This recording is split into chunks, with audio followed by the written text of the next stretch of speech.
guys.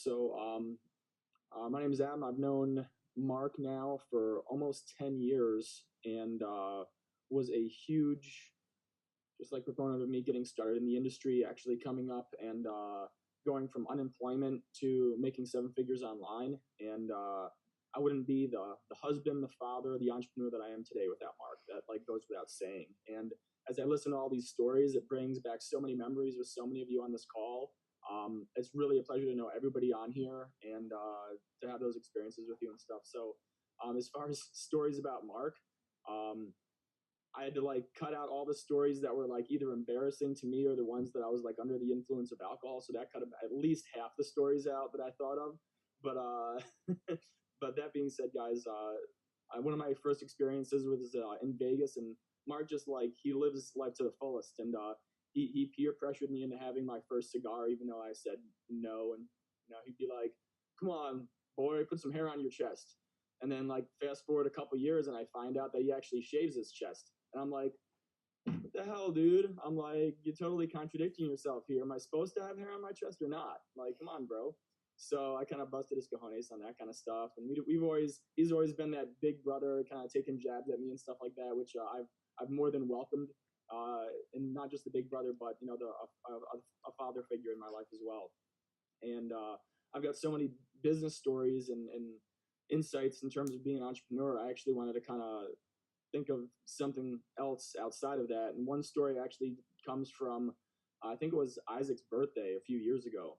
And Isaac had some of his friends around the table, and normally kids' birthday parties, like they're insane. Like there's just trash going around the house and all sorts of stuff all sorts of craziness can happen. And he had all these young kids, guys and girls around this table, and he said something to them to the liking of, we're going to go around the table and every single person just say something about Isaac.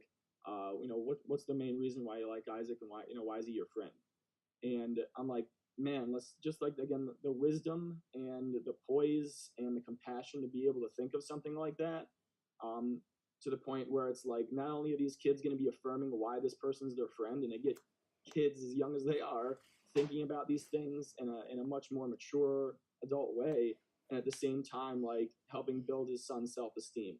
And there's so many instances like that I can think of, business wise, again, family wise, that like completely blew me away. And I'll leave you with one other quick story, which is Mark was telling a story from stage. This is an event in Phoenix probably 3 years ago. I'd already found out about his diagnosis.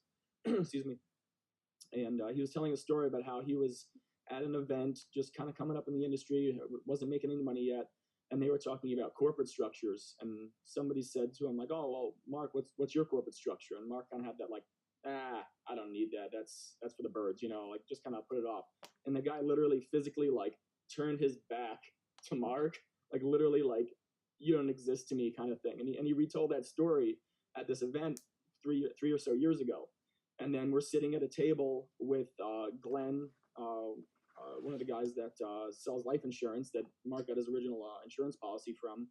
And Mark, just like that guy in the story he told, is just like, "Oh, Adam, so did you get your insurance policy yet?" Now, this is a year after his diagnosis. And I'm like, "Oh, no." And he literally goes, jokingly, only in a way that Mark could do, just turns his back to me, just like the guy in his story did. And it's just like, yeah, I should probably go do that. And no joke, like got Glenn's number. The next week I was out and getting my insurance policy. So all of you listening to this, please support Mark. Please support his family. Go to gofundme.com/Mark Overson. Do a donation. Step one. Step two, go and I know Mark is a life insurance company as well. Like contact them about that. Get protected for your family as well, because you never know what can happen. So that's it for me, guys. Love you, Adam. So many memories from turkey bowls to gambling and drinking and having good times at events. Love you so much, Adam. Thank you.